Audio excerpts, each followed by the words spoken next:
La mère de Lola évoque au passé sa fille. Sa mini-moi, joyeuse, aimante, pleine de vie. Mais soudain, sa voix se brise. Les mots s'arrêtent. Les larmes prennent le relais. Je suis désolée, j'ai du mal à en parler au passé. Pourquoi nous? Pourquoi Lola? Mon cœur de maman est meurtri à jamais. Toute ma vie s'est effondrée. Je me demande parfois comment je tiens debout. Depuis le meurtre de sa fille, le 14 octobre 2022, la vie de Delphine Davia s'est effondrée. Elle dit avoir tout perdu. Son ex-mari, rongé par le chagrin, est mort peu de temps après. Aujourd'hui, il ne lui reste que son fils, Thibaut, le grand frère de Lola. Tous deux partagent la même douleur, une peine sans fin et ce sentiment de culpabilité qui ne les quitte jamais. Face aux jurés et aux magistrats de la cour d'assises, elle prend la parole, la voix tremblante mais déterminée.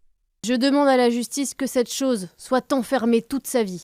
C'est ainsi que Delphine désigne Dabia Benkireh, l'accusée insaisissable depuis le début du procès. Dans son box, la jeune femme de 27 ans demande un nouveau pardon. Elle dit être touchée par les témoignages des proches de Lola, mais sa voix reste froide, sans la moindre émotion. Même attitude lorsqu'elle répète, comme la veille, que le jour des faits, elle voulait se venger de son ex-compagnon, un homme violent. Mais ce jour-là, au lieu de s'en prendre à lui, elle a changé de cible. J'avais trop de haine en moi et je voulais la sortir. J'ai pris la première personne que j'ai croisée sur mon chemin.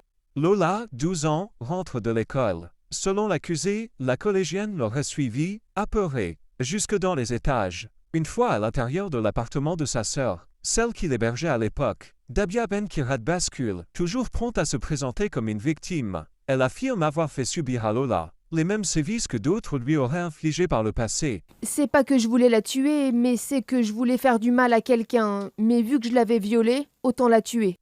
Une déposition insoutenable, où l'accusé affirme avoir fini par percevoir la victime comme un fantôme, puis comme un mouton. Mais lorsqu'il s'agit d'expliquer, voire de reconnaître les actes les plus barbares, commis sur le corps mutilé de la fillette, elle reste silencieuse, fuyante. Dabia Benkireh risque la réclusion criminelle à perpétuité. Le verdict est attendu ce vendredi.